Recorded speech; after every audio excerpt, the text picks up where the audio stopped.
Season 2 को start करने से पहले मैं आपको बताना चाहता हूं कि सबसे पहले आप जाकर के सीजन 1 देख लीजिए। लिंक डिस्क्रिप्शन में मैंने दे दिया है। सीजन 2 की शुरुआत में हमें फेरोडवेथ नाम करके उस जगह को दिखाया जाता है जहां मोर्गोथ का बसेरा था। जब मोर्गोथ इस दुनिया को छोड़ करके चला गया था तब साउरोन ओर्क के सामने आया और खुद को उनका मसीहा कहने लगा। यहाँ जो साउरोन था वो सभी ओर्क के सामने खड़ा था और उनसे कह रहा था कि अब से मैं तुम्हारा मसीहा हूँ। लेकिन यहाँ पर सीन ऐसा था कि ओर्क साउरोन को अपना सरदार नहीं बनाना चाहते थे। शायद इसी वजह से एक ओर्क साउरोन के ऊपर हमला भी करता है, लेकिन साउरोन उस ओर्क को बड़े ही आराम से मार देता है। यहाँ पर हम अडार को भी देखते हैं जो कि शांत खड़े होकर के साउरोन की बातों को सुन रहा था। साउरोन का ताजपोशी करने के लिए अडार जा करके मोर्गोथ का मुकुट लेकर के आता है। वो उसकी ताजपोशी नहीं करता है बल्कि अडार मोर्गोथ के मुकुट से ही साउरोन के ऊपर हमला करता है, जिस वजह से जब साउरोन जख्मी हो जाता है तो उसी वक्त सभी ओर्क उसके ऊपर हमला कर देते हैं और इस तरीके से यहाँ पर साउरोन एक गुमनामी की मौत मारा जाता है। कुछ समय के बाद जब साउरोन की आत्मा उसके शरीर से बाहर निकलती है तो यहाँ पर एक धमाका होता है। धमाके की वजह से यहाँ का पूरा हुलिया ही बदल जाता है। अब तक यहाँ की धरती जो कोयले की तरह काली थी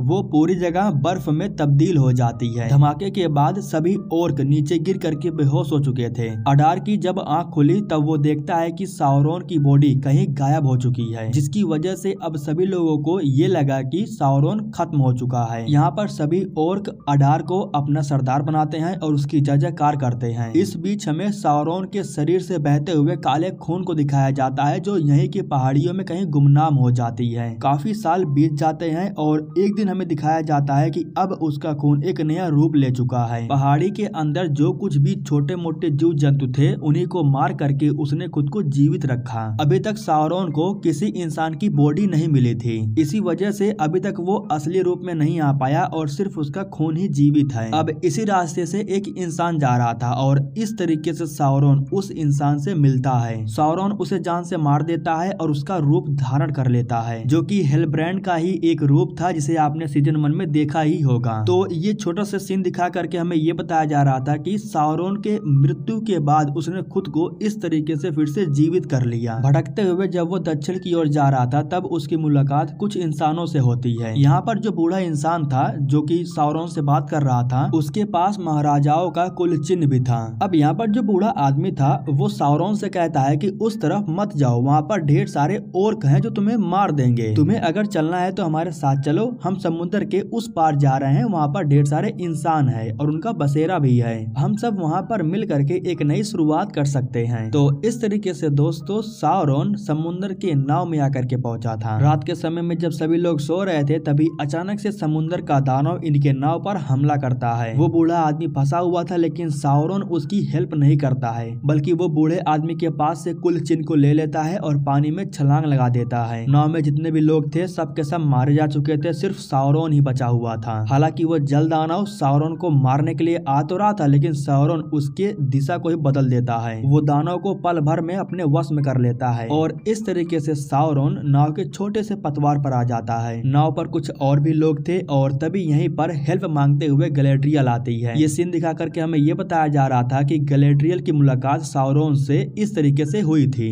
तो अब दोस्तों सीन प्रेजेंट में शिफ्ट होता है और हमें दिखाया जाता है कि महाराज गिल-गैलेट को इस बात की जानकारी हो चुकी है कि गैलेड्रियल जिस हेलब्रांड को अपने साथ लेकर के आई थी वो दक्षिण का कोई महाराज नहीं है। महाराज गैलेड्रियल के मुंह से सुनना चाहते थे कि हेलब्रांड आखिर है कौन, उसकी असली पहचान क्या है। गैलेड्रियल बताती है कि विद्या भवन की किताबों से मुझे मालूम चला है कि दक्षिण का कोई महाराज था ही नहीं। असल में हेलब्रांड के रूप में वो साउरोन था जिसने मुझे बेवकूफ बनाया और अपने झांसे में रखा। गैलेड्रियल से इतनी बड़ी भूल हो गई थी, इसी वजह से महाराज और एलरोंड ये दोनों ही उससे बहुत नाराज थे। खैर जो भी हुआ उसे भूल करके महाराज को इस समय अपने साम्राज्य को बचाना है, इसलिए महाराज एलरोंड से कहते हैं कि वो 3 अंगूठियां मुझे दे दो।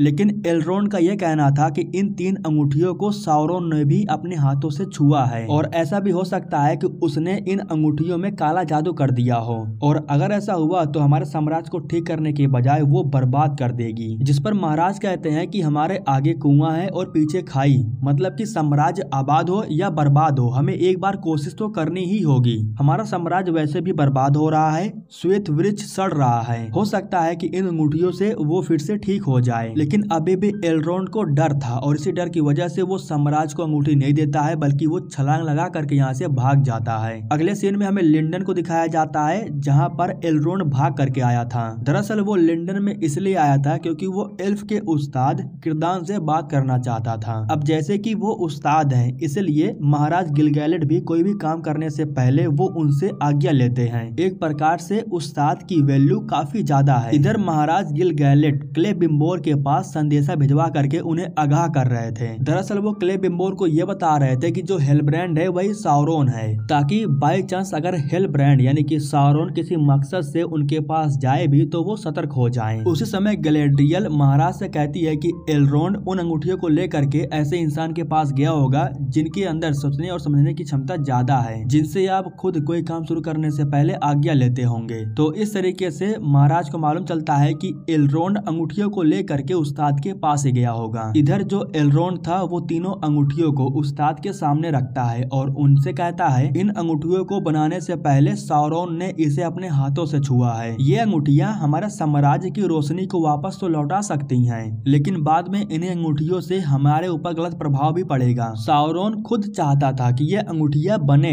इसमें उसका कोई तो मकसद जरूर होगा। मैं बस इतना चाहता हूँ कि आप इन अंगूठियों को ऐसी जगह फेंक दो कि ये किसी के हाथ ना लगे, क्योंकि इसी में सबकी भलाई है। अब दोस्तों हमें दिखाया जाता है कि महाराज अपने कुछ सैनिकों को लेकर के उस्ताद के पास पहुंच चुके हैं उनसे बात करने के लिए। महाराज को रोक करके जो गैलेड्रियल थी वो खुद एल्रोंड से बात करने के लिए जाती है। यहाँ गैलेड्रियल एल्रोंड से कहती है कि उन अंगूठियों पर हमारा भविष्य निर्भर है, हम अपने साम्राज्य को ठीक कर सकते हैं। जिस पर एल्रोंड कहता है कि तुम वही कर रही हो जो साउरोन चाहता है, लेकिन अब इसका कोई फायदा नहीं है, मेरे पास वो अंगूठी नहीं रहा।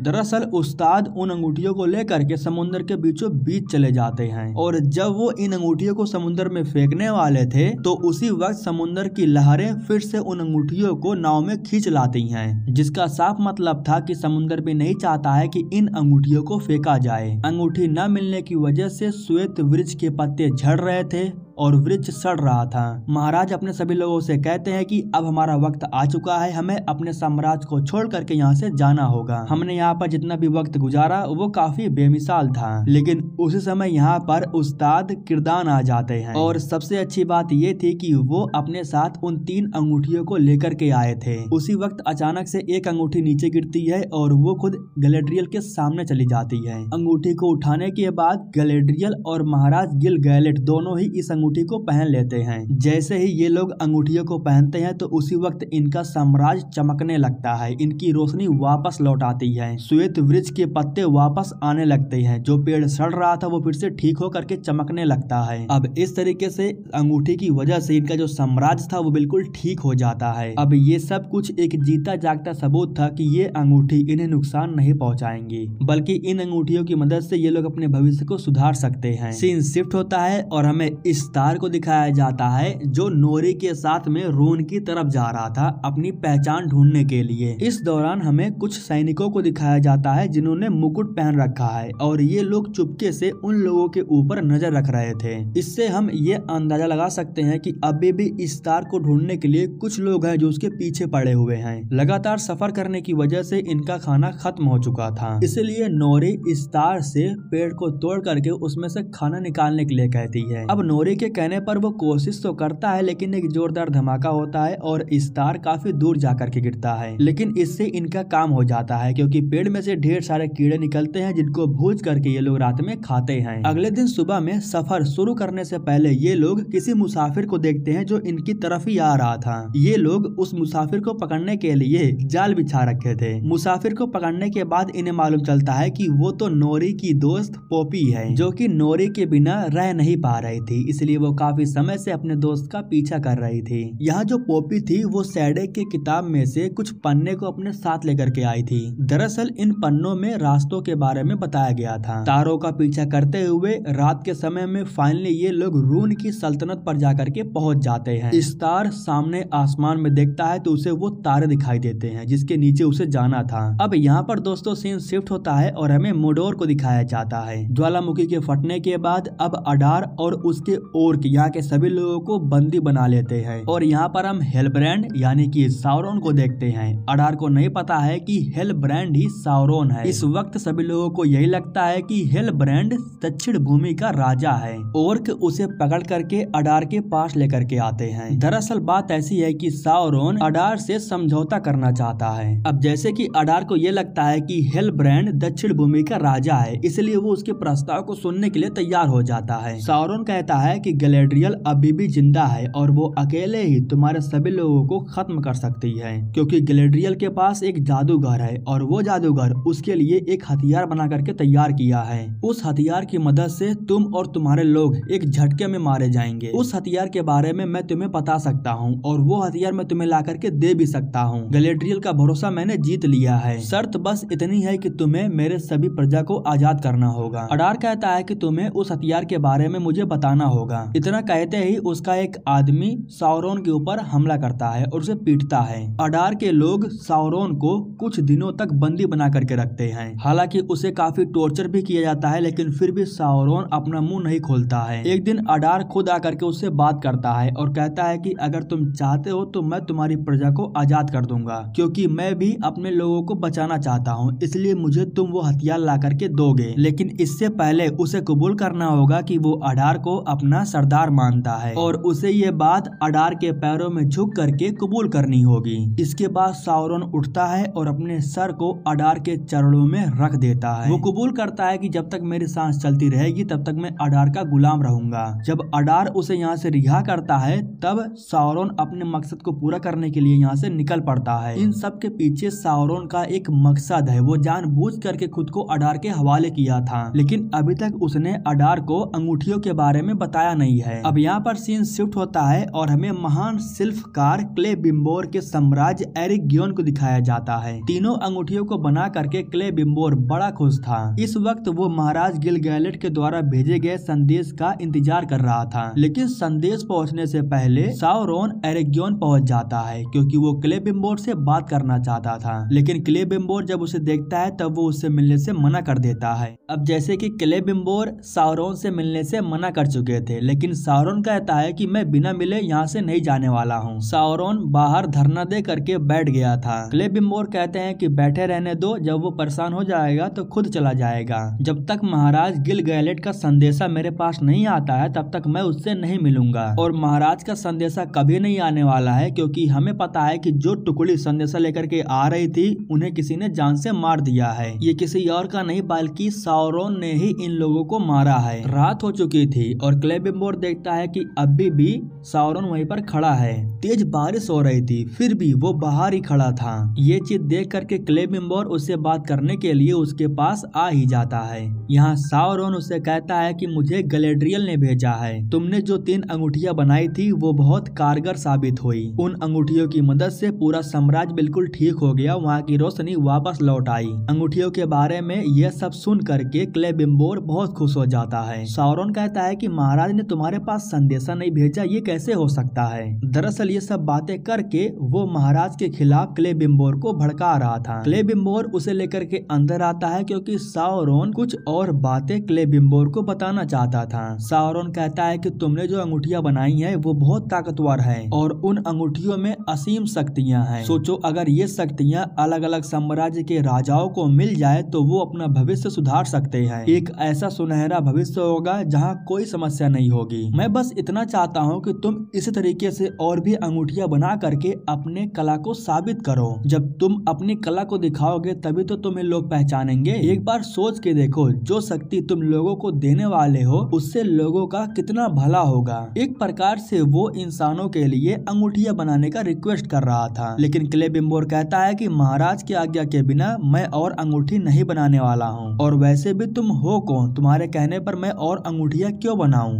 मैंने सिर्फ एल्फ के लिए अंगूठी बनाई, क्योंकि एल्फ इंसान आसान नहीं है। इंसान लालची होते हैं, उनके लिए मैं अंगूठियां नहीं बना सकता हूँ। ठीक उसी समय अचानक से सारोन कमरे से गायब हो जाता है। चारों तरफ अंधेरा हो जाता है और जो भट्टी जल रही थी वो भी बुझ जाती है। अचानक से भट्टी जलती है और उसमें तेज रोशनी होती है। आग की लपटों में से वलार का दूध बन करके सारोन बाहर निकलता है। वलार एक देवता है जिनकी पूजा क्लेबिम्बोर करता है। वो वलार का दूध बन करके आता है और क्लेबिम्बोर से कहता है कि मुझे वलार ने भेजा है। तुम्हारे देवता खुद चाहते हैं कि तुम ये काम करो। यहाँ पर सीन शिफ्ट होता है और हमें गैलेड्रियल को दिखाया जाता है। क्लेबिम्बोर उससे मिलने के लिए उसके पास आया था। ठीक उसी वक्त चारों तरफ अंधेरा छा जाता है और क्लेबिम्बोर के ऊपर हमला होता है। हमला होने की वजह से क्लेबिम्बोर मारा जाता है। लेकिन दोस्तों ये सच नहीं है। गैलेड्रियल ने जो अंगूठी पहना है वही अंगूठी गैलेड्रियल को ये सब कुछ दिखा रहा था। अब गैलेड्रियल को ये बात मालूम है कि जब से उसने अंगूठी को पहना है तब से वो बहुत ही बुरा दृश्य देख रही है। वो महाराज से गुजारिश करती है कि वो एक टुकड़ी को लेकर के एरिग्योन जाना चाहती है, क्योंकि ये अंगूठी उसे दिखा रही है कि सारोन एरिग्योन में ही उसे मिल सकता है। वो महाराज को ये भी बताती है कि जब से उसने अंगूठी को पहना है तब से उसे बुरा दृश्य दिखाई देता है, जिस पर महाराज गिलगैलेट कहते हैं कि मैंने तुमसे भी ज्यादा बुरा दृश्य को देखा है और इसी वजह से मुझे डर लगने लगा है।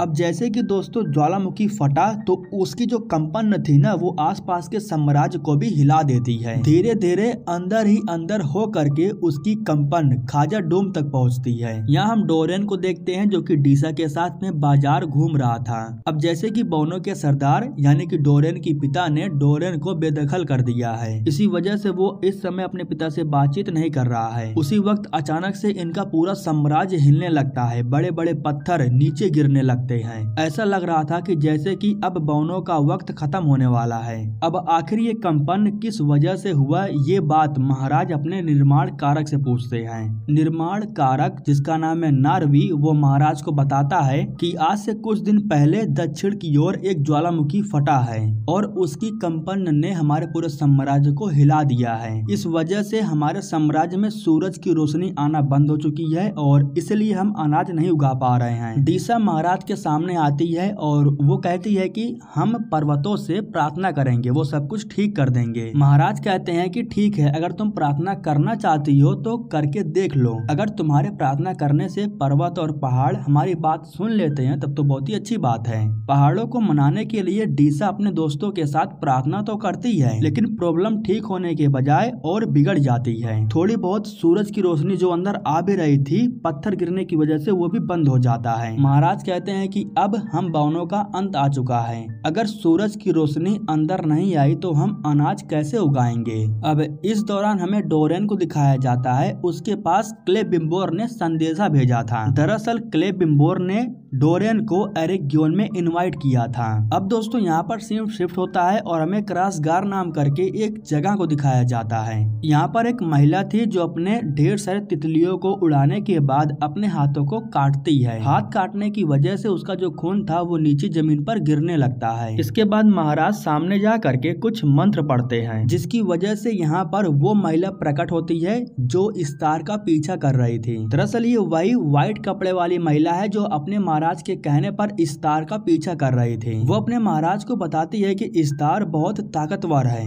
उसे पकड़ पाना इतना आसान नहीं है, उसने मुझे और मेरे सभी दोस्तों को खत्म कर दिया। महाराज कहते हैं कि मुझे ये सब बातें नहीं सुननी है, मुझे बस इस्तार चाहिए। उसी समय महाराज के सामने मुखौटे वाला सैनिक आता है जो इस समय इस्तार का पीछा कर रहा था। वो महाराज से कहता है कि मैं इस्तार को पकड़ करके लाऊंगा और आपके कदमों में झुकाऊंगा, लेकिन इसके बदले में आपने जो श्राप मुझे और मेरे लोगों को दिया है उससे हमें मुक्त करना होगा। जिस पर महाराज कहते हैं कि ठीक है, अगर तुम ये काम करते हो तो मैं तुम्हें श्राप से मुक्त कर दूंगा। मतलब कि अब वो जो सैनिक हैं वो इस्तार को पकड़ने के लिए उसके पास आ रहे हैं और इसके बारे में उसे पता तक नहीं है। मालूम तब चलता है जब वो अपने दोस्तों के साथ एक जगह पर बैठ करके विश्राम कर रहा था। इन लोगों को घोड़ों की आवाज सुनाई देती है, जिससे ये लोग समझ जाते हैं कि कुछ लोग हैं जो इनका पीछा कर रहे हैं। स्टार अपने सभी दोस्तों को लेकर के यहीं पर छुप जाता है। कुछ समय के बाद वो सैनिक यहाँ पर आकर के पहुंच जाते हैं और छानबीन तो करते हैं, लेकिन उन्हें यहाँ पर कुछ नहीं मिलता है, तो इसलिए वे लोग यहाँ से चले जाते हैं। स्टार अपने दोस्तों को लेकर के आगे बढ़ता है, लेकिन भूख की वजह से वो नीचे गिर जाता है।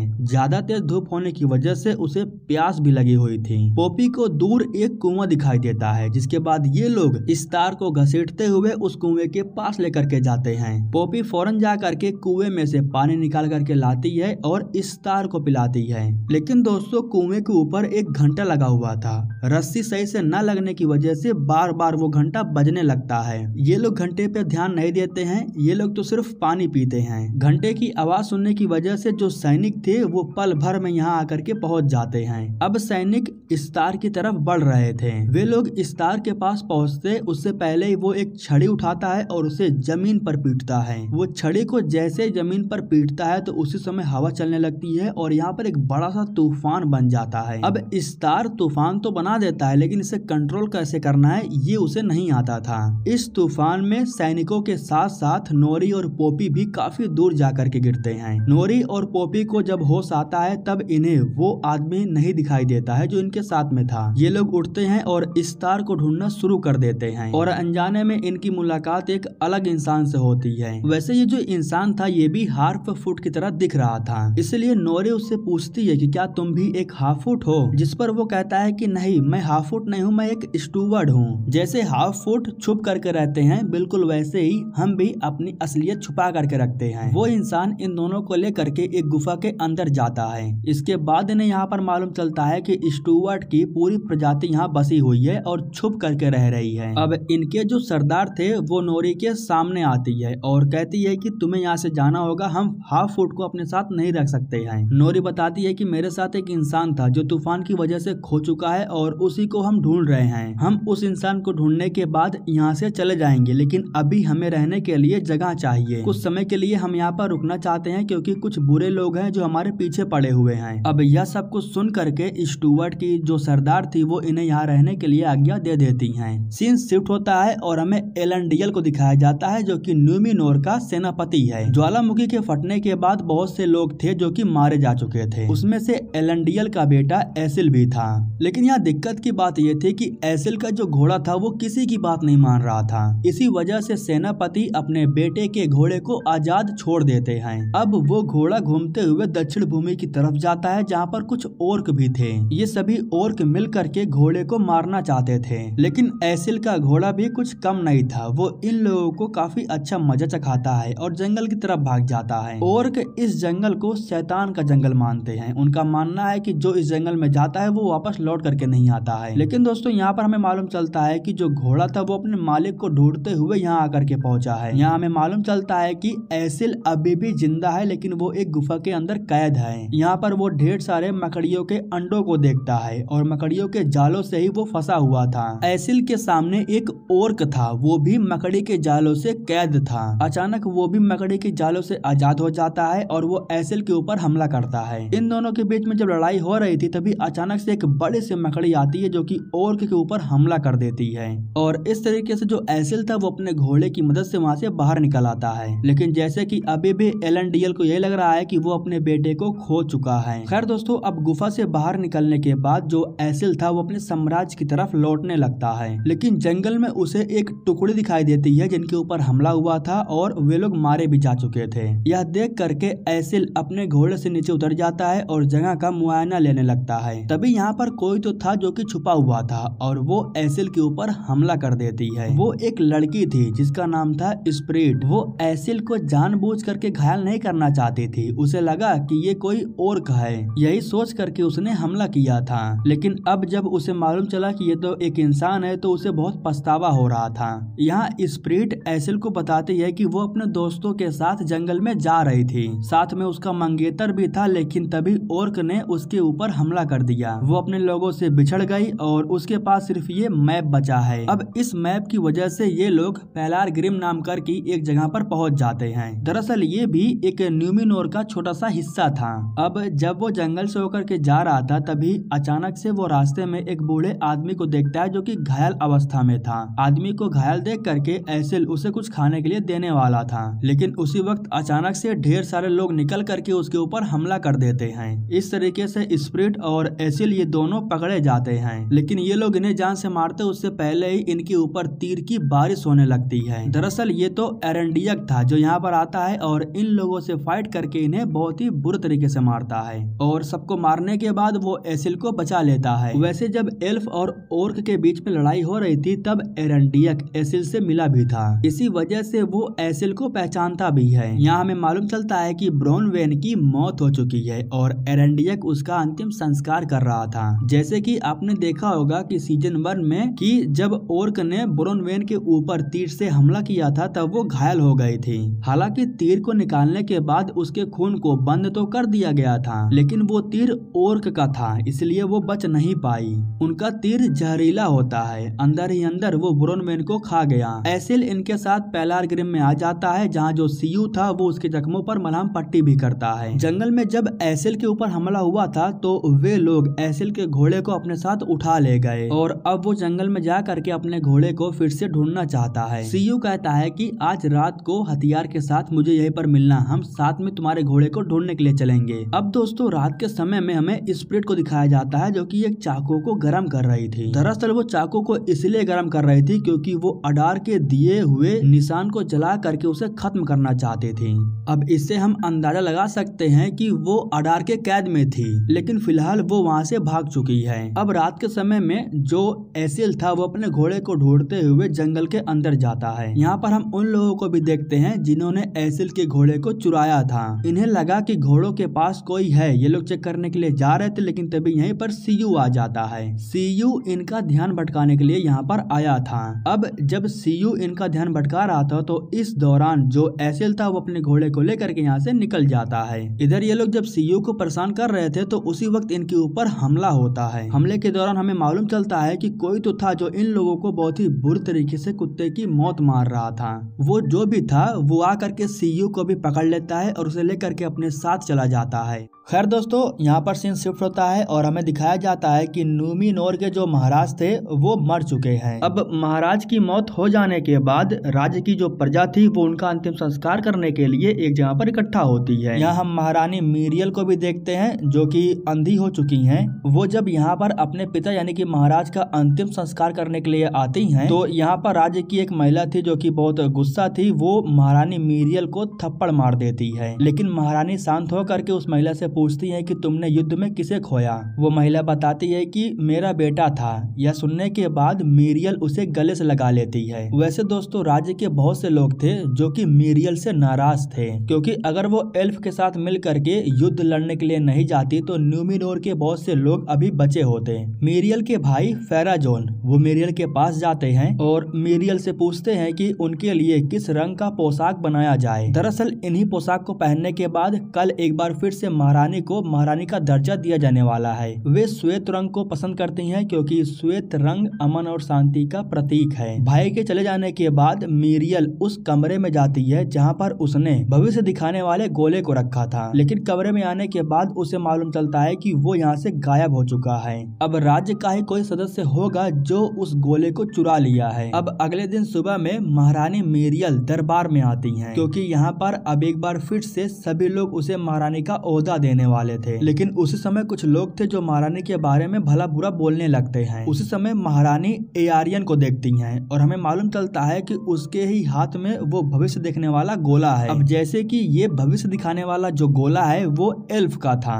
एआरियन प्रजा को भड़काते हुए कहती है कि महारानी इस गोले से आदेश लेती हैं, मतलब कि वो एल्फ की गुलाम है। इतना कहने के बाद वो गोले को जमीन पर फेंक देती है। उसे उठाने के लिए एलंडियल आगे बढ़ता है लेकिन वो काफी दूर जाकर के गिरता है। यह देख करके प्रजा भड़क जाती है और महारानी को जादू टोटका करने वाली बोलने लगते हैं। उसी वक्त दरबार में वो चील आ जाता है जो एक नए राजे को घोषित करता है। चील को देखने के बाद फेराजोन चील के सामने चला जाता है। महारानी का विरोध करने वाले फेराजोन का नाम चिल्लाने लगते हैं। इस तरीके से सभी लोग फेराजोन के नारे लगाने लगते हैं। तो अब इस तरीके से महारानी को हटा करके अब यहाँ का नया सम्राट फेराजोन को बना दिया जाता है। खैर दोस्तों अब यहाँ पर सीन शिफ्ट होता है और हमें एरिग्योन को दिखाया जाता है। जैसे कि क्लेबिम्बोर ने डोरेन के पास संदेशा भिजवाया था एरिग्योन आने के लिए। क्लेबिम्बोर के बुलाने पर डोरेन डोरेन आता भी है। यहाँ क्लेबिम्बोर डोरेन से कहता है कि हमें भी पता है कि आपके साम्राज्य पर बहुत बड़ी मुसीबत है, हम आपके मुसीबत को जड़ से खत्म कर सकते हैं, लेकिन इसके लिए हमें आपकी मदद चाहिए।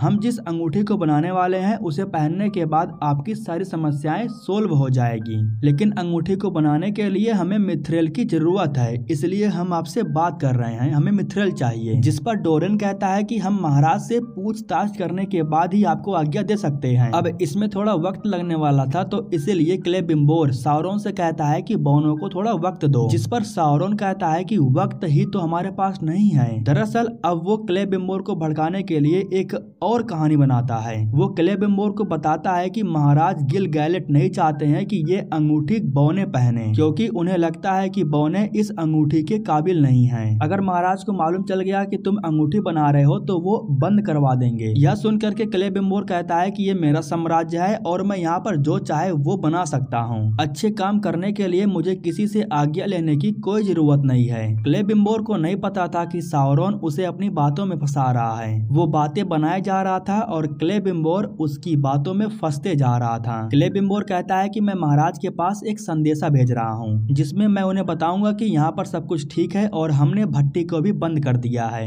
एक प्रकार से क्लेबिम्बोर महाराज से झूठ बोलने वाला था और साउरोन यही तो चाहता था। खैर दोस्तों, इधर बोनो के साम्राज्य में उनकी हालत खराब हो रही थी, क्योंकि धूप की रोशनी बंद हो जाने की वजह से अब अनाज उगाना संभव नहीं था। नार्वी अपने महाराज से कहता है कि अनाज खत्म हो रहा है, हमें कुछ करना होगा। वैसे डोरेन जब अपने पिता से बहसबाजी किया था तब से वो उनसे बात नहीं किया, लेकिन आज वो अपने पिता से बात करने के लिए इसलिए आया था क्योंकि क्लेबिम्बोर ने एक संदेशा भिजवाया था। वो अपने पिता को बताता है कि क्लेबिम्बोर हमारी समस्या को खत्म कर सकता है। उसका कहना है कि वो हमारे लिए एक अंगूठी बना रहा है जिससे हमारी समस्या खत्म हो सकती है। उस अंगूठी को बनाने के लिए उसे थोड़ा सा मिथ्रेल चाहिए। अब डोरेन की बातों को सुनने के बाद जब महाराज यहाँ से जाने लगते हैं तब डोरेन अपने पिताजी से रिक्वेस्ट करता है। वो रिक्वेस्ट करते हुए अपने पिता से कहता है कि मिथ्रेल उन्हें मत देना, क्योंकि इस अंगूठी में मुझे कुछ गड़बड़ी लग रही है। अब जैसे कि डोरेन ने अपने पिता को मिथ्रेल देने से मना तो कर दिया था, लेकिन फिर भी उसके पिता मिथ्रेल ले करके एरेगियोन पहुंच जाते हैं, क्योंकि वो बोनो के सरदार हैं और अपने साम्राज्य को बचाने के लिए वो कुछ भी कर सकते हैं। यहाँ जो साउरोन था वो मिथ्रेल को लेने के बाद कुछ मंत्र पढ़ता है और उसे आग में डाल देता है। क्लेबिम्बोर कहता है कि सिर्फ 2 दिन में आपकी अंगूठी बन करके तैयार हो जाएगी और आपका समस्या भी हल हो जाएगा। अब दोस्तों, काफी समय के बाद हमें इस्तार को दिखाया जाता है जो कि नोरी और पोपी को ढूंढ रहा था। जैसे कि तूफान की वजह से दोनों ही भटक गए थे। उन दोनों को ढूंढते हुए वो टॉम नाम करके एक इंसान के पास जाकर के पहुंच जाता है। वो उन दोनों के बारे में पूछ ही रहा था, तभी उसका जो मैप था वो हवा में उड़ने लगता है। उसका मैप उड़ते हुए एक पेड़ के पास चला जाता है। इस्तार जैसे ही उस पेड़ के पास जाता है तभी वो पेड़ उसे अपने अंदर खींच लेता है। कुछ समय के बाद टॉम उस पेड़ के पास आता है और उससे रिक्वेस्ट करते हुए कहता है कि चलो अब उस आदमी को बाहर निकाल दो। टॉम इस्तार को खींच करके बाहर निकालता है और उसे लेकर के अपने घर के अंदर आता है। इस्तार बताता है कि वो यहाँ पर अपने 2 दोस्तों को ढूंढते हुए आया है। उसी वक्त वो देखता है कि टॉम आग के साथ खेल रहा था। यह देख करके इस्तार कहता है कि मेरे अंदर भी कुछ शक्तियां हैं, लेकिन मैं उनका गलत इस्तेमाल कर लेता हूँ। मतलब जैसे ही मैं शक्तियों का इस्तेमाल करता हूँ तो वो मेरे ही ऊपर हावी हो जाती हैं। मैं बस इतना चाहता हूँ कि तुम मुझे इन शक्तियों पर काबू करना सिखा दो। उसी वक्त टॉम कहता है कि तुमसे पहले 2 इस्तार और आए थे, तुम एकदम सही जगह पर आए हो। अब यहाँ पर दोस्तों सीन शिफ्ट होता है और हमें दिखाया जाता है कि गैलेड्रियल अपने एक टुकड़ी को लेकर के एरेगियोन के लिए रवाना हो चुकी है। वैसे ये सफर 2 दिन का था, लेकिन समस्या तब बढ़ जाती है जब इन्हें मालूम चलता है कि किसी ने पुल को तोड़ दिया है। मतलब कि अब ये लोग पुल को पार करके नहीं जा सकते हैं। अगर इन्हें जाना है तो जंगल से होकर के जाना होगा। हालांकि गैलेड्रियल का कहना था कि अगर हम जंगल से होकर के जाएंगे तो हमें पहुंचने में लगभग 1 हफ्ते लग जाएंगे, जिस पर एलरोंड कहता है कि हमारे पास और कोई ऑप्शन नहीं है, हमें जंगल से होकर के ही जाना होगा। अब हम देखते हैं कि रात हो चुकी है और सभी लोग जंगल से होकर के गुजर रहे थे। चलते हुए ये लोग कब्रिस्तान में पहुंच जाते हैं जो कि 1000 साल पुराना था और इसी जगह पर इन लोगों को किसी की लाश भी दिखाई देती है। जब ये लोग लाश को चेक करते हैं तब इन्हें मालूम चलता है कि जो लोग मरे हैं वो इनके ही लोग हैं। ये वही लोग हैं जो संदेशा लेकर के एरेगियोन जा रहे थे। उसी वक्त एक आदमी के ऊपर कोई चीज हमला करता है और उसे गुफा के अंदर खींच लेता है। यह देख करके सभी लोग डर जाते हैं और अपने तलवार को निकाल लेते हैं। कब्र में जितने भी लोग दफन थे अचानक से सब के सब जिंदा हो जाते हैं और ये कोई आत्माएं नहीं बल्कि पिशाच थे। इन पिशाचों के ऊपर हमला करके इन्हें मारने की कोशिश तो करते हैं लेकिन इन्हें मारना नामुमकिन था। इनको मारने के लिए एक खास प्रकार के हथियार का इस्तेमाल किया जाता है। वही हथियार एलरोंड गैलेड्रियल को देता है और इसके बाद उसी हथियार से ये लोग पिशाच के ऊपर हमला करते हैं और सबको खत्म कर डालते हैं। अब ये समस्या तो टल जाती है लेकिन उसी वक्त इनके सामने एक और समस्या आकर के खड़ी हो जाती है। दरअसल जो ओर्क थे वो इसी तरफ आ रहे थे। धीरे धीरे वो इनके बहुत करीब आ गए थे, जिसके बाद गैलेड्रियल अपनी अंगूठी निकाल करके एलरोंड को दे देती है और उससे कहती है कि इसे लेकर के एरिग्योन जाओ, मैं इन्हें रोकती हूँ। बाकियों के चले जाने के बाद गैलेड्रियल ओर्क के सामने आ जाती है और इनसे लड़ने लगती है। वैसे फाइट के दौरान वो अकेले ही बहुत से ओर्क को मार गिराती है, लेकिन अचानक से कोई तो था जो गैलेड्रियल को नीचे गिरा देता है और वो कोई और नहीं बल्कि अडार था जो गैलेड्रियल को बंदी बना लेता है। सीन शिफ्ट होता है और हमें दिखाया जाता है कि पैलार ग्रिम के अंदर सभी लोग योजनाएं बना रहे थे। अब जैसे कि सीयू जंगल में खो गया था और वो वापस लौट करके नहीं आया था, इसी वजह से एरेंडियक अपने कुछ साथियों को लेकर के जंगल की ओर जाने वाला था सीयू की तलाश करने के लिए। इस दौरान वो स्पिरिट के पास आता है और उससे पूछताछ करने लगता है। दरअसल स्पिरिट की सच्चाई एरेंडियक को मालूम चल गया था। इन्हें मालूम चल गया था कि वो अडार का गुलाम बन करके आई है। इसी वजह से अब ये लोग उसकी किसी भी बातों पर कोई भरोसा नहीं करते हैं। उसको भी साथ में लेकर के जंगल की ओर निकल पड़ते हैं सीयू को ढूंढने के लिए। जंगल के अंदर हमें सीयू को दिखाया जाता है। जब उसे होश आया तब उसे मालूम चला कि वो इस वक्त पेड़ के ऊपर है और उसके साथ में और भी लोग हैं। कोई तो था जो इन लोगों को यहाँ पर बंदी बना करके रखा है। अब सीयू को ढूंढते हुए रात हो गई थी और ये सभी लोग जंगल में ही रुके हुए थे। जब ये लोग बात कर रहे थे तभी अचानक से एक पेड़ आता है जो स्पिरिट के ऊपर हमला कर देता है। वो पेड़ बहुत उदास और निराश था, इसलिए वो इन लोगों को मार रहा था। दरअसल उस पेड़ को लग रहा था कि ये लोग जंगल में पेड़ को काटने के लिए आए हैं, लेकिन एरेंडिया कहता है कि देखो मेरे पास तलवार है और हम इस तलवार से पेड़ को नहीं काटते हैं। मैं यहाँ पर अपने दोस्तों को ढूंढने के लिए आया हूँ, मैं तुम्हें किसी भी प्रकार का कोई नुकसान नहीं पहुँचाऊंगा। वो पेड़ बताता है कि यहाँ पर ओर्क आए थे, उन्होंने हमारे पेड़ और टहनियों को काट दिया। जिस पर एरेंडिया कहता है कि हम सभी लोग ओर्क को खत्म करने के लिए उन्हें ढूंढ रहे हैं। पेड़ को इस बात का विश्वास होता है कि ये लोग अच्छे लोग हैं। जिसके बाद जो पेड़ थे वो सीयू को नीचे उतारते हैं और उसे इनके हवाले कर देते हैं। दरअसल ये पेड़ ही थे जो इन लोगों को बंदी बना करके रखे थे। यहाँ स्पिरिट की मुलाकात उसके मंगेतर से भी होती है। खैर दोस्तों, सीन शिफ्ट होता है और हमें दिखाया जाता है कि गैलेड्रियल को ओर्क ने बंदी बना लिया था। इसके बाद गैलेड्रियल को लेकर के अडार के पास आते हैं। यहाँ गैलेड्रियल अडार को पकड़ करके उसे मारना चाहती थी, लेकिन अडार कहता है कि तुम मुझे नहीं मार सकती हो क्योंकि मेरे एक इशारे पर पूरा एरिग्योन बर्बाद हो जाएगा। दरअसल बात ऐसी थी कि एरिग्योन को जो ओर्क थे चारों तरफ से घेर रखे थे। इधर जो एलरोंड था वो महाराजा के पास आकर के उनसे कहता है कि साउरॉन इस समय एरिग्योन में है, हमें फौरन सेना लेकर के एरिग्योन जाना चाहिए। जिस पर महाराज कहते हैं कि क्लेबिम्बोर का एक संदेशा आया था। संदेशे में उन्होंने बताया है कि एरिग्योन में सब कुछ ठीक ठाक है, तो इसी वजह से हमें वहां जाने की कोई जरूरत नहीं है। सीन शिफ्ट होकर के बौनों के सरदार को दिखाया जाता है। क्लेबिम्बोर ने उनके पास 7 अंगूठी बना करके भेजा था, क्योंकि बौनों के 7 साम्राज्य हैं, बस इसी वजह से 7 को देने के लिए 7 अंगूठी बनाई गई है। बौने हर जगह खुदाई कर रहे थे, लेकिन कहीं से भी सूरज की रोशनी पास नहीं हो रहा था। फिर महाराज जाते हैं और एक जगह पर हाथ रख करके कहते हैं कि इस जगह के पत्थर को तोड़ो, लेकिन डोरेन का कहना था कि अगर हम ये पत्थर तोड़ेंगे तो हम पर खतरा होगा। लेकिन महाराज कहते हैं कि अगर तुम्हें पत्थर नहीं तोड़ना है तो कुल्हाड़ी मुझे दे दो। अब महाराज जबरन कुल्हाड़ी को ले लेते हैं और पत्थर तोड़ना शुरू करते हैं। काफी समय तक महाराज लगातार पत्थर को तोड़ते हैं और फिर अचानक से यहाँ पर रोशनी होती है। अब इस जगह पर पत्थर को तोड़ने के बाद सूरज की जो रोशनी थी वो अंदर आनी शुरू हो जाती है। इस चीज को देख करके डोरेन और नार्वी भी काफी हैरान थे।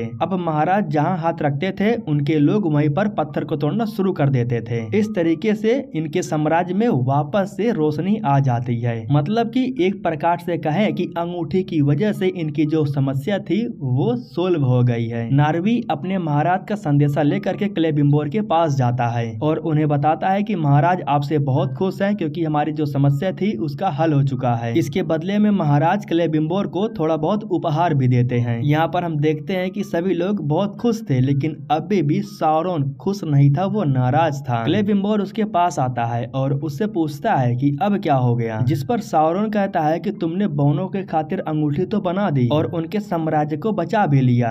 ठीक उसी तरह मैं चाहता हूँ कि तुम इंसानों के लिए अंगूठी बनाओ और उन्हें भी बचाओ। जिस पर क्लेबिम्बोर कहता है कि तुम्हें अच्छे से पता है कि ये मुमकिन नहीं है, मैं इंसानों के लिए अंगूठी नहीं बना सकता हूँ। अब यहाँ पर जो साउरन था वो इंसानों के लिए अंगूठी बनाने के लिए क्लेबिम्बोर से हर प्रकार की रिक्वेस्ट करता है, लेकिन क्लेबिम्बोर किसी भी बात पर इंसानों के लिए अंगूठी बनाने के लिए तैयार ही नहीं हो रहा था। जिस पर साउरन कहता है कि ठीक है, कोई बात नहीं, मैं खुद अंगूठी बनाऊंगा। इतना कहने के बाद वो नीचे जाता है और खुद से इंसानों के लिए अंगूठी बनाना शुरू कर देता है। इधर डोरेन की पिता यानी कि महाराज वो 6 साम्राज्य के राजाओं को अपने दरबार में बुलाए थे। बाकी सभी सरदार को बुलाने के बाद वो उन्हें अंगूठी की खासियत के बारे में बता रहे थे। वो सभी राजाओं से कहते हैं कि अगर तुम्हें अंगूठी मिल जाएगा तो तुम भी हमारी तरह अपने साम्राज्य को विकासशील बना सकते हो, लेकिन मैं ये तुम लोगों को फ्री में नहीं देने वाला हूँ, इसके बदले में तुम्हें अपनी कीमत चुकानी होगी। एक प्रकार से अगर मैं बताऊं तो अब महाराज के मन में लालच आ रहा था और ये सब कुछ सिर्फ और सिर्फ अंगूठी की वजह से हो रहा था। खैर दोस्तों, इधर जब क्लेबिम्बोर अपने कमरे में थे तब उन्हें अचानक से किसी के चिल्लाने की आवाज सुनाई देती है। बाहर जाने के बाद उन्हें मालूम चलता है कि अचानक से सभी चीजें अपने आप ही हरकत कर रही हैं और ये सब कुछ इसलिए हो रहा था क्योंकि साउरन सही से अंगूठी नहीं बना पा रहा था, उसने मिथ्रिल का गलत उपयोग कर लिया था। यहाँ एक लड़की क्लेबिम्बोर को बताती है कि हमारे पास जितना मिथ्रिल था हमने सबका इस्तेमाल कर लिया, इसी वजह से शायद ये सभी चीजें अपने आप ही हरकत करने लगी। हमारे पास अब मिथ्रिल नहीं बचा हुआ है, अगर अंगूठी बनानी है तो हमें मिथ्रिल चाहिए। उसी वक्त क्लेबिम्बोर से मिलने के लिए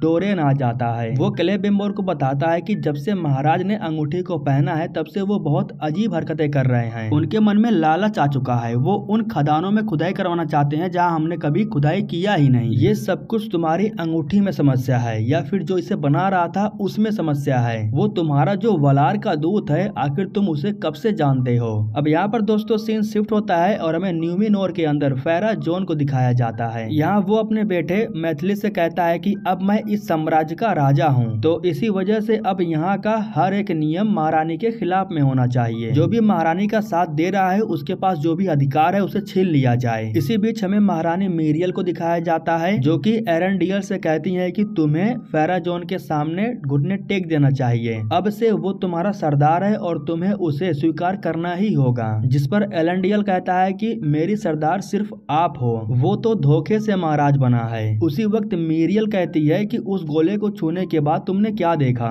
जिस पर एरंडियल बताता है कि मैंने देखा कि मैं साम्राज्य को छोड़ करके कहीं दूर जा रहा हूँ, लेकिन मुझे ये नहीं पता था कि मैं कहाँ जा रहा हूँ। जिस पर मीरियल कहती है कि मतलब जो हमारे साम्राज्य पर आने वाला संकट था वो टल चुका है, अब हमारा साम्राज्य बिल्कुल ठीक ठाक है, तुम फेराजोन को अपना राजा मान लो, अगर तुम ऐसा करते हो तो सब कुछ ठीक हो जाएगा। अब बाहर के साइड में हमें दिखाया जाता है कि अभी भी जितने भी लोग महारानी के साथ में थे वो अपने अधिकार का त्याग कर रहे थे। मतलब कि सीन ऐसा था कि जो महारानी मीरियल का साथ देगा उसका पद छीन लिया जाएगा, उसका अधिकार भी छीन लिया जाएगा। तो मतलब बिल्कुल उसी तरीके से ठीक वैसा यहाँ पर हो रहा था। यहाँ लोगों का साथ देने के लिए जो सेनापति एरंडियल थे वो भी अपना त्याग कर देते हैं। इससे ये साबित होता है कि वो महाराज फेराजोन को अपना राजा नहीं मानता है। एरंडियल ने महारानी मीरियल का साथ दिया, ये जान करके सभी लोग बहुत खुश होते हैं। यह देख करके जो मैथिली था वो अंदर ही अंदर बहुत गुस्सा हो रहा था। अब रात के समय में न्यूमिनोर के सभी लोग उस जगह पर इकट्ठा हुए थे जहां कुर्बान हुए लोगों को श्रद्धांजलि दिया जाता था। लेकिन दोस्तों कुछ समय के बाद यहां अपने लोगों के साथ मैथिली आकर के पहुंच जाता है। वो लोगों से कहता है कि महाराज ने ये आदेश दिया है कि इस स्थल को बंद किया जा रहा है, इसी वजह से तुम सभी लोगों को ये जगह छोड़ करके जाना होगा। तभी यहाँ पर एक आदमी था जो कि जीसस की मूर्ति लेना चाहता था। हालांकि एरंडियल गुजारिश करता है कि वो मूर्ति उसे दे दिया जाए, लेकिन मैथिली उस मूर्ति को तोड़ देता है। इसी वजह से एरंडियल को गुस्सा आता है और वो उसे पीट देता है। फिर जब मैथिली उसके ऊपर हाथ उठाने वाला था तभी पीछे से ओंटोमो आ जाता है जो मैथिली को पकड़ लेता है और उसे पीटने लगता है। इन दोनों के बीच में काफी लंबे समय तक फाइट होती है और यहाँ पर जो ओंटोमो था वो मैथिली के हाथ को तोड़ देता है। हालांकि वो मैथिली को तलवार से मारने वाला था, लेकिन एरंडियल उसे रोक देता है और कहता है कि तलवार को फेंक दो। एरंडियल के कहने पर ओंटोमो तलवार को फेंक देता है, लेकिन तभी हम देखते हैं हैं कि मैथिली उठ करके पीछे से ओंटोमो के ऊपर हमला कर चुका है। वो ओंटोमो के ऊपर तलवार से वार करता है, जिसकी वजह से ओंटोमो जख्मी होकर के नीचे गिर जाता है और उसकी मौत हो जाती है। बात यही खत्म नहीं होती है, फिर जो मैथिली था वो अपने लोगों से एलेंडियल को पकड़वा लेता है। मैथिली के लोग एलेंडियल को पकड़ने के बाद उसे कैद कर देते हैं। एलेंडियल को सजा सुनाया जाने वाला था, लेकिन उससे पहले उनकी बेटी उनसे मिलने के लिए आती है। एआरियन अपने पिता से गुजारिश करती है कि आप फेराजोन को राजा मान लो, वो तुम्हें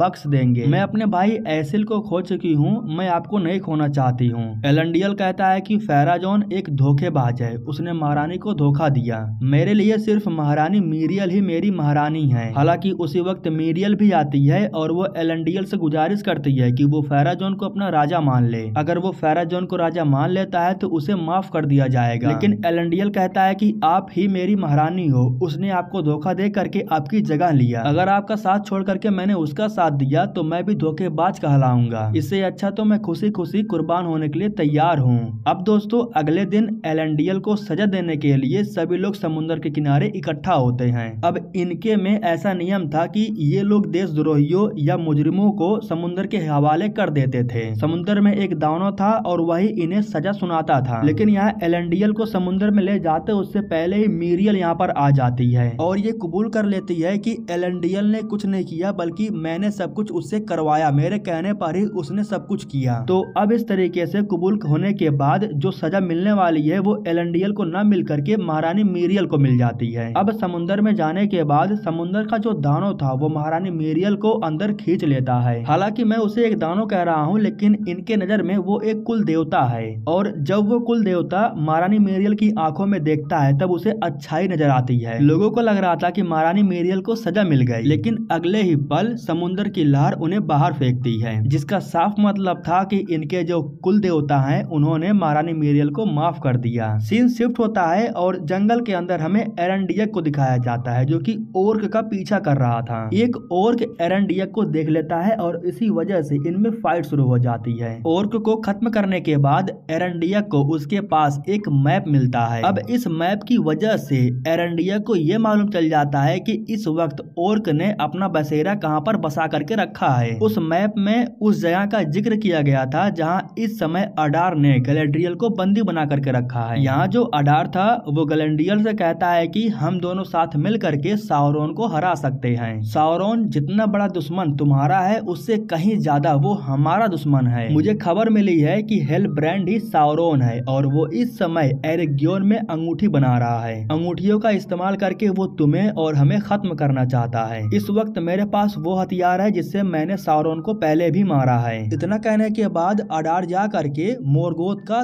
ताज बाहर निकालता है और कहता है कि मैं एक बार इसी ताज की शक्तियों से साउरोन को मार भी चुका हूँ। अगर तुम्हारे पास जो अंगूठी है और ये ताज मिल जाए तो हम साउरोन को आसानी से खत्म कर सकते हैं। जिस पर गैलेड्रियल कहती है कि तुम अकेले साउरोन का कुछ नहीं उखाड़ पाओगे, तुम्हारे पास जो छोटी सी टुकड़ी है उसे साउरोन एक पल में खत्म कर सकता है। तभी गैलेड्रियल बताती है कि वो अंगूठी मेरे पास नहीं है, मेरे एक दोस्त के पास है। अंगूठी को लाने के लिए मुझे जाना होगा। जिस पर अडार कहता है कि तुम्हें कहीं नहीं जाना है। इसके बाद वो गैलेड्रियल को लेकर के बाहर जाता है और अपनी पूरी फौज को दिखाता है जो कि एरेगियन के बाहर ही खड़ी थी और उन्हें बस एक इशारे की देर थी। एक इशारे पर वो साउरोन के साथ पूरे एरेगियन को खत्म करने के लिए तैयार थी। उसी वक्त गैलेड्रियल कहती है कि साउरोन का कोई सेना नहीं है, वो यही तो चाहता है, इसलिए उसने तुम्हें यहाँ पर बुलाया है। वो जैसा चाहता है कि तुम वैसा ही कर रहे हो। एरेगियन साम्राज्य को खत्म करने के लिए वो तुम्हारा इस्तेमाल कर रहा है। इन सब बातों से अडार को कोई फर्क नहीं पड़ता है, वो गैलेड्रियल को दोबारा बंद करवा देता है। इधर जो क्लेबिमोर था वो बस चेक कर रहा था कि आखिर अंगूठियां बन क्यों न रही हैं, उनमें समस्या क्या आ रही है। जब वो चेक करता है तब उसे मालूम चलता है कि मिथ्रेल की कमी होने की वजह से अंगूठियां बन नहीं रही है। बिना मिथ्रेल के इन अंगूठियों को बनाया नहीं जा सकता है। जिस पर साउरोन कहता है कि मैं तुम्हारे लिए मिथ्रेल लेकर के आऊंगा। इतना कहने के बाद साउरोन बाहर जाता है और सभी लोगों से कहता है, महाराज हम सबकी भलाई के लिए कुछ अंगूठियों का निर्माण कर रहे हैं, इसलिए वो चाहते हैं कि हम में से कोई भी उन्हें डिस्टर्ब ना करे। उसी वक्त इनके साम्राज्य में एक लाश आती है और उस लाश पर कुछ लिखा हुआ था। उस भाषा को एरेगियन वासी पढ़ नहीं पाते हैं, लेकिन साउरोन को सब पता था। वैसे एक लड़की साउरोन से कहती है कि इस लाश के बारे में हम क्लेबिम्बोर को बता दें। साउरोन कहता है कि उन्हें कुछ मत बताना, वो फालतू में ही परेशान हो जाएंगे। इतना कहने के बाद जो सावरॉन था वो बौनों के साम्राज्य में जाता है। दरअसल वो यहाँ पर महाराज से बात करके मिथ्रेल का जुगाड़ करने के लिए आया था। यहाँ वो महाराज से बात करता है और अपना प्रस्ताव रखता है। वो महाराज से कहता है कि क्लेबिम्बोर कुछ और अंगूठियों को बनाना चाहता है ताकि वो मानव जाति को भविष्य में बचा सके, इसीलिए उसे और मिथ्रेल चाहिए। लेकिन महाराज कहते हैं कि हम और मिथ्रेल नहीं दे सकते हैं। इतना सुन करके सावरॉन को गुस्सा तो आता है, लेकिन वो फिर भी खुद को शांत रखता है। सावरॉन के चले जाने के बाद डोरेन अपने पिता से कहता है कि आपने बहुत ही अच्छा कहा, उन्हें मिथ्रेल कभी मत देना। तभी महाराज डोरेन से कहते हैं कि तुम्हें शायद पता नहीं है, वो वापस लौट करके आएगा। मध्य धरती पर जंग होने वाली है और जीतेगा वही जिसके पास मिथ्रेल होगा। एक वक्त पर वो हमारे पास खुद चल करके आएंगे। यह सुन करके डोरेन कहता है कि यह अंगूठी आपको पागल बना रही है, इसे आप उतार दो। लेकिन महाराज कहते हैं कि यह अंगूठी मेरी है और मैं इसे नहीं उतारूंगा। हालांकि इस बीच जो डोरेन था वो खुद जा करके उन अंगूठियों को उतारना चाहता था, लेकिन जैसे वो महाराज को छूता है तभी वो उसे दूर फेंक देते हैं और कहते हैं कि हमें अधिक मिथ्रेल चाहिए, इसीलिए पुरानी खादान में खुदाई करनी होगी। जब डीसा को मालूम चलता है कि वो पुरानी खादान में खुदाई करना चाहते हैं तो वो भी बहुत नाराज हो जाती है। पुरानी खादान को लगभग सैकड़ों सालों से नहीं खोदा गया है, क्योंकि ये बात सबको पता है कि पुरानी खादान में खुदाई करने से इनके ऊपर भारी संकट आ सकती है, इनका साम्राज्य भी बर्बाद हो सकता है। इतना जानने के बाद भी महाराज अपने लोगों को पुरानी खादान में खुदाई करने का आदेश देते हैं। नारवी जब कुछ लोगों को लेकर के खुदाई करने के लिए जा रहा था तभी इनके सामने डीसा आ जाती है। दरअसल डीसा इन्हें रोकने के लिए यहाँ पर आई थी। इनको रोकने के लिए वो काफी जोर से चिल्लाती है। चिल्लाने की वजह से ऊपर जो बड़े बड़े पंछी थे वो उड़ते हुए आते हैं और इन सब को बाहर खदेड़ देते हैं। अब इस तरीके से डीसा आज तो खुदाई रुकवा देती है, लेकिन ये बात यही खत्म नहीं होने वाली थी, इन्हें और भी कुछ करना होगा। इधर हमें अडार को दिखाया जाता है। जब गैलेड्रियल उसे अंगूठी देने से मना कर देती है तब वो अपने लोगों को इशारा करता है। उसके लोग एरेगियोन पर हमला करने के लिए तैयार हो चुके थे। एरेगियोन वासी चिल्ला रहे थे, चारों तरफ भगदड़ मची हुई थी। क्लेबिम्बोर को इस बात का एहसास होता है, इसलिए वो चेक करने के लिए बाहर जा रहा था। क्लेबिम्बोर बाहर जाता उससे पहले सावरॉन अपने शक्ति का इस्तेमाल करता है। शक्तियों का इस्तेमाल करने की वजह से जब क्लेबिम्बोर बाहर जाता है तो उसे असलियत नहीं दिखती है। उसे तो इस वक्त ये दिखाई दे रहा था कि एरेगियोन वासी काफी खुश हैं, जबकि ये सब कुछ सच नहीं था। सावरॉन उससे सच को छुपा रहा था। सावरॉन बाहर आता है और कहता है कि देखा, मैंने कहा था ना सब कुछ ठीक है। इतना कहने के बाद वो अपने पास से मिथ्रेल निकाल करके क्लेबिम्बोर को देता है और कहता है कि अब तुम्हें कोई समस्या नहीं आएगी, तुम आराम से अंगूठी को बना सकते हो। सही बताऊं तो इस वक्त क्लेबिम्बोर फैसला नहीं कर पा रहा था कि आखिर वो करे क्या। वो सावरॉन के झांसे में आ चुका था, वो जैसा कह रहा था वो वैसा ही कर रहा था। क्लेबिम्बोर जैसे ही अंदर जाता है तभी हम देखते हैं कि अडार ने एरेगियोन के ऊपर हमला बोल दिया है। इससे सावरॉन तो बड़ा खुश था, क्योंकि वो तो बस अपने अंगूठी बनने का इंतजार कर रहा था। एक के बाद एक लगातार हमला हो रहा था, जिसकी वजह से एरेगियोन साम्राज्य पूरी तरह से बर्बाद हो रहा था। लगातार हमला होने की वजह से एरेगियोन के जो सैनिक थे वो सावरॉन से कहते हैं कि हमें जवाबी हमला करना ही होगा। जवाबी हमला करने के लिए सावरॉन आज्ञा दे देता है। यहाँ वो क्लेबिम्बोर के लोगों से ये भी कहता है कि महाराज पागल हो चुके हैं। एक प्रकार से वो इन लोगों को क्लेबिम्बोर के खिलाफ में भड़का रहा था। कुछ समय के बाद इन्हें मालूम चलता है कि जो ओर्क हैं वो साम्राज्य पर हमला करना बंद कर चुके हैं। दरअसल वो साम्राज्य पर हमला न करके जो पहाड़ था ना उस पर हमला कर रहे थे। पहाड़ पर हमला करने के बाद पत्थरों की मदद से ये लोग बांध बना रहे थे ताकि एरेगियोन के अंदर जा सके। अब जैसे कि जंगल के अंदर एरेंडियक को मैप मिल गया था, इसलिए वो भी यहाँ पर आकर के पहुंच जाता है। इधर एरेगियोन के अंदर क्लेबिम्बोर को जब मिथ्रेल मिल जाता है तो वो अंगूठी बनाने में बिजी हो जाता है। उसे इस बात का बिल्कुल भी एहसास नहीं था कि बाहर उसका पूरा साम्राज्य तबाह हो रहा है, उसके लोग मारे जा रहे हैं। हालांकि वो यहाँ पर कुछ ऐसी चीजों को देख रहा था जो इस बात की संकेत दे रही थी, लेकिन इन सब चीजों को देखने के बाद भी वो समझ नहीं पा रहा था, क्योंकि इस वक्त तो वो सावरॉन के भ्रम जाल में फंसा हुआ था। लेकिन हाँ, जब वो इन सभी चीजों पर गौर फरमाता है तब उसे समझ में आता है कि कुछ तो गड़बड़ जरूर हो रहा है। जब वो ध्यान देता है तब उसे मालूम चलता है कि कार्यालय के अंदर कुछ ऐसी चीजें हैं जो बार बार हो रही थी, जैसे कि कोई वीडियो हो वो बार बार रिप्ले हो रहा हो। ठीक कुछ वैसा ही सीन क्लेबिम्बोर के साथ हो रहा था। क्लेबिम्बोर कहता है कि इस मोमबत्ती को मैंने काफी समय पहले जलाया था, लेकिन अभी तक ये खत्म नहीं हुई। इतना कहने के बाद वो साउरॉन से कहता है कि आखिर तुमने मेरे साथ क्या किया है, आखिर मेरे जरिए इन अंगूठियों को बना करके तुम करना क्या चाहते हो? तुम वलार के दूत नहीं हो, बल्कि तुम कोई और हो। इतना कहते हुए क्लेबिम्बोर गुस्सा हो जाता है और वो हथौड़ी फेंक करके साउरॉन को मारने की कोशिश करता है। हथौड़ी से कांच टूट जाने के बाद बाहर जो लोग चिल्ला रहे थे उनकी गूंज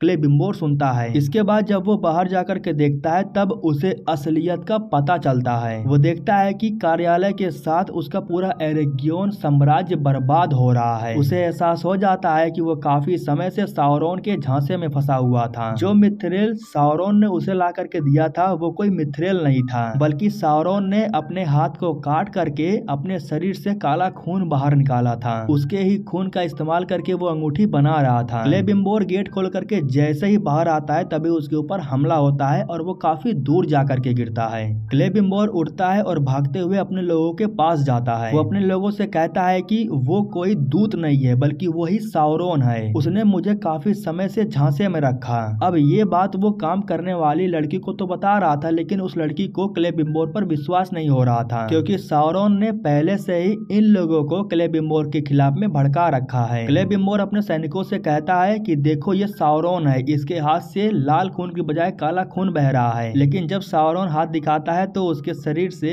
लाल खून ही बह रहा था। उसी वक्त एक लड़की क्लेबिम्बोर के पास आकर के उसे शांत रहने के लिए बोल रही थी। उसी वक्त क्लेबिम्बोर उस लड़की को नीचे फेंक देता है। वैसे तो ये हरकत क्लेबिम्बोर ने नहीं किया था, बल्कि साउरॉन ने किया था, लेकिन इस वक्त लोगों को तो यही लग रहा था कि उस लड़की को क्लेबिम्बोर नहीं मारा है। इसलिए जो सैनिक थे वो क्लेबिम्बोर को पकड़ते हैं और उसे अंदर लेकर के चले जाते हैं। सीन शिफ्ट होता है और हमें एलरोंड को दिखाया जाता है, जो कि अपने दोस्त डोरन के पास आया था उससे हेल्प मांगने के लिए। एलरोंड कहता है कि हमें तुम्हारे फौज की जरूरत है। ऑर्क ने हमारे एरेगियन साम्राज्य पर हमला किया है, उन्हें रोकने के लिए हमें तुम्हारी फौज चाहिए। जिस पर डोरन कहता है कि तुम फिक्र मत करो, हम तुम्हारा साथ जरूर देंगे। मैं जा करके अपनी पूरी फौज को इस युद्ध के लिए तैयार करता हूँ। अब दोस्तों अगले सीन में हमें दिखाया जाता है कि एलरोंड अपने सारे एल्फ सैनिकों को लेकर के ऑर्क पर हमला करने के लिए निकल चुका है, लेकिन अडार बिल्कुल बेफिक्र था, क्योंकि एल्फ का एक सैनिक यानी कि गैलेड्रियल उसके कैद में था। एलरोंड अपने सभी सैनिकों के साथ जैसे ही ऑर्क पर हमला करने वाला था तभी ये लोग गैलेड्रियल को देखते हैं।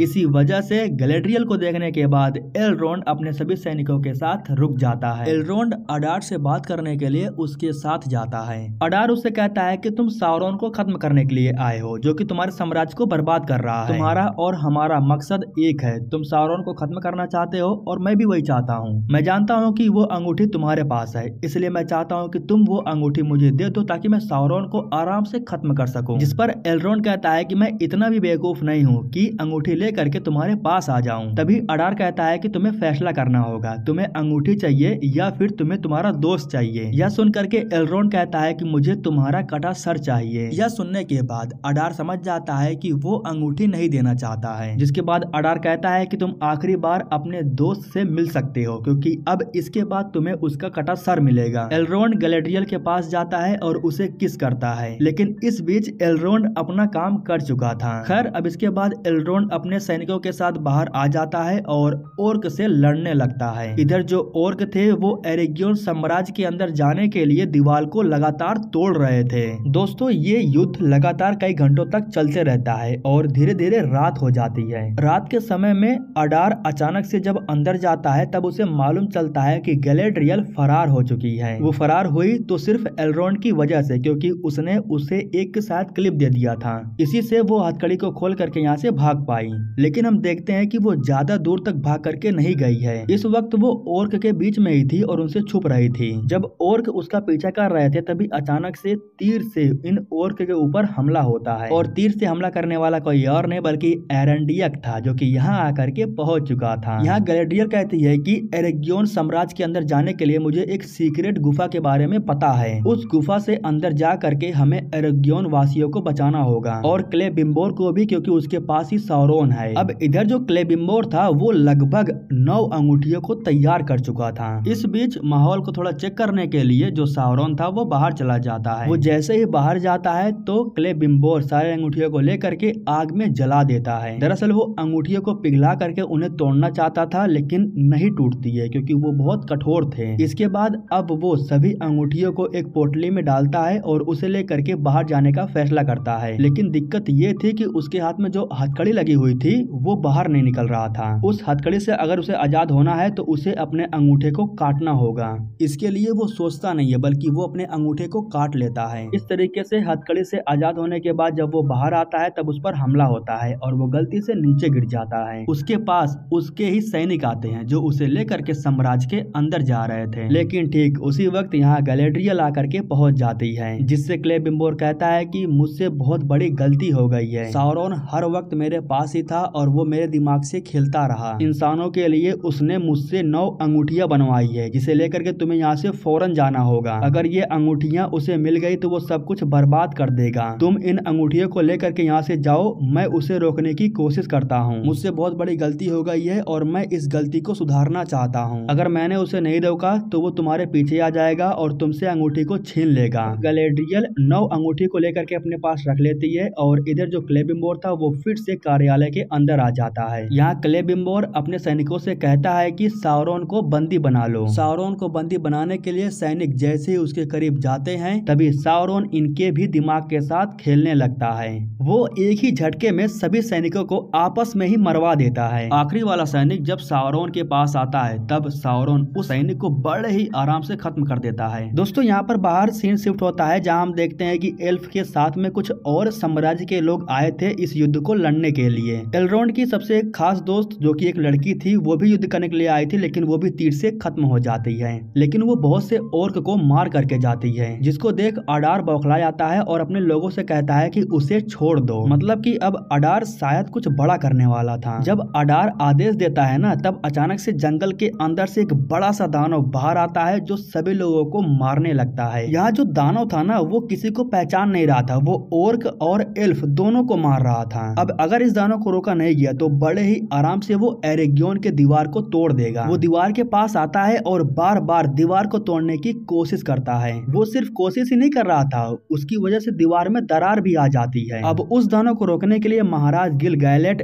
एलरोंड और एरोंडियक ये तीनों मिल करके उसके ऊपर हमला करते हैं, जिसकी वजह से वो दानव खत्म हो जाता है। दानव की मौत हो जाने के बाद अब अडार बौखलाता है। वो अपने सभी सैनिकों को लेकर के एल्फ के तरफ बढ़ता है। रात भर युद्ध होने के बाद सुबह के टाइम में एल्फ के कुछ ही सैनिक बचे हुए थे। एलरोंड अभी भी अपने दोस्त डोरेन का इंतजार कर रहा था। ऑर्क अभी भी ढेर सारे थे और एल्फ के सैनिक बहुत कम बचे हुए थे। जब डोरेन अपने सैनिकों को लेकर के नहीं आता है तब एल्फ बचे कुछ सैनिकों को लेकर के ऑर्क के ऊपर हमला करते हैं और युद्ध शुरू करते हैं। इधर एरोंडियक जब सभी ऑर्क को मार रहा था तभी उसके आगे अडार आ जाता है जो एरोंडियक के ऊपर हमला कर देता है। तलवार से हमला करने की वजह से एरोंडियक जख्मी होकर के नीचे गिर जाता है। इधर जो ऑर्क थे वो अपना बल लगा करके एरोगियन का जो साम्राज्य का दीवार था ना उसे तोड़ देते हैं, जिसकी वजह से ऑर्क अब एरोगियन साम्राज्य के अंदर घुस जाते हैं। और इधर जो अडार था वो एलरोंड के पास आता है, उसे पकड़ता है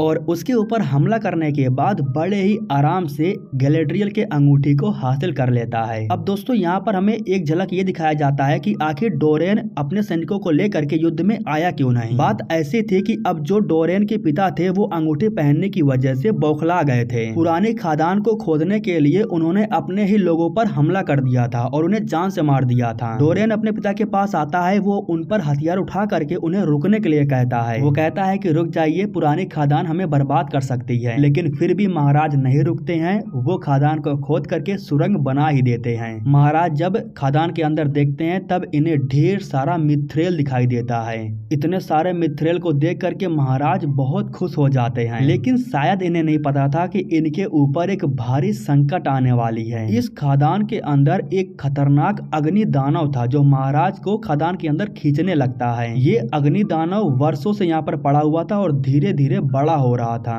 अग्नि दानव जैसे ही हमला करता है तो जो डोरेन था वो काफी दूर जाकर के गिरता है। अब जो महाराज थे वो दानव को देख करके एक फैसला करते हैं। वो अंगूठी को निकाल करके नीचे रख देते हैं और कुल्हाड़ी को उठाते हैं। वो डोरेन से कहते हैं कि मुझे माफ कर देना। इतना कहने के बाद वो कुल्हाड़ी को लेकर के अग्नि दानव की तरफ बढ़ने लगते हैं। अग्नि दानव उन पर हमला करता है और यहाँ एक जोरदार धमाका होता है। अब दोस्तों इधर हमें दिखाया जाता है कि क्लेबिम्बोर के ऊपर साउरॉन लगातार हमला किया था, जिसकी वजह से वो बहुत जख्मी हो गए हैं। दरअसल साउरॉन उनसे ये पूछ रहा था कि वो अंगूठी कहाँ पर है, मुझे वो अंगूठी चाहिए। लेकिन जब वो अंगूठी के बारे में नहीं बताता तब साउरॉन उसे जान से मार देता है। तभी कुछ ओर्क साउरॉन के पास आते हैं और उससे कहते हैं कि महाराज हम आपके साथ हैं। अब इसका ये मतलब हो सकता है कि ओर्क अब साउरॉन की तरफ हो चुके हैं। खैर जो भी हो, इधर जो ओर्क थे वो एरेगियन के अंदर आ चुके थे और लोगों पर हमला कर रहे थे। इस बीच हम गैलेड्रियल को देखते हैं जो कि कुछ लोगों को लेकर के एक गुफा के जरिए यहाँ से बाहर निकलती है। लेकिन जैसे ही वो गुफा से बाहर निकलती है तो कुछ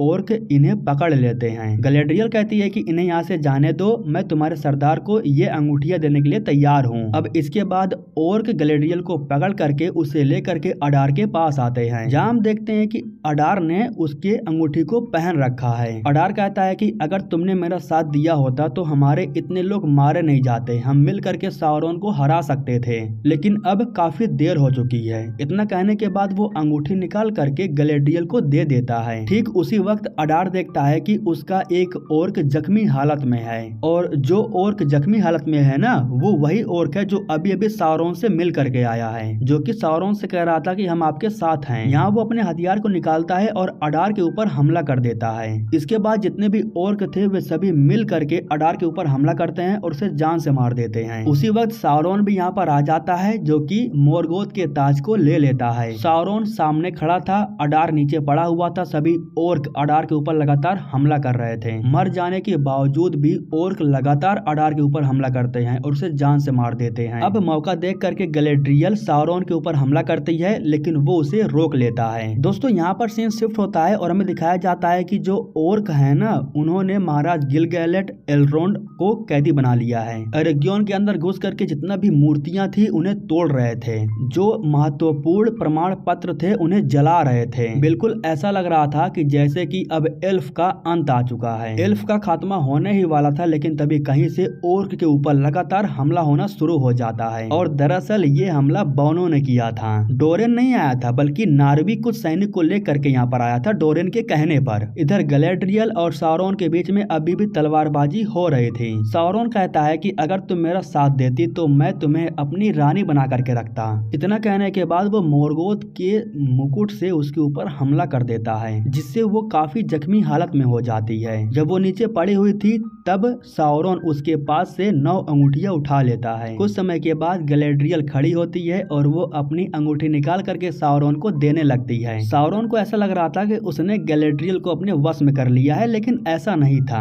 अंगूठी देने से पहले गैलेड्रियल उसे लेकर के नीचे छलांग लगा देती है। मैं आपको बता दूं कि जो 3 अंगूठियां एल्फ के पास है ना, वो काफी शक्तिशाली हैं। इन तीनों अंगूठियों के बिना वो 9 अंगूठी काम नहीं करेंगी जैसा काम करना चाहिए। खैर दोस्तों, इधर जब गैलेड्रियल नीचे गिरती है तो वो काफी जख्मी हालत में थी, क्योंकि मोर्गोथ के मुकुट से उसके ऊपर हमला किया गया था। महाराज अपनी अंगूठी से उसे ठीक करने की कोशिश तो करते हैं, लेकिन उनकी अंगूठी काफी नहीं थी। इसीलिए एल्रोंड भी गैलेड्रियल की अंगूठी को उठा करके पहन लेता है और कहता है कि मैं गैलेड्रियल को ठीक करूंगा। दरअसल इन अंगूठियों को पहनने की वजह से शक्ति मिलती है, और उस शक्ति की वजह से गैलेड्रियल का जो घाव था ना, वो बिल्कुल ठीक हो जाता है। गैलेड्रियल बिल्कुल ठीक हो जाती है और एल्फ ये जंग जीत जाते हैं। लेकिन ये भी सच था कि इस युद्ध में एल्फ के बहुत से सैनिक कुर्बान हो गए थे, जिन्हें वापस लाना तो नामुमकिन ही था। एल्फ के साम्राज्य में अब बहुत से बच्चे बिना बाप के पलने वाले थे। बहुत सारी महिलाएं विधवा हो चुकी हैं। दोस्तों ये बात भी क्लियर है कि साउरॉन मरा नहीं है, वो अभी भी फरार है। वैसे दोस्तों अडार तो मर चुका था, लेकिन अभी भी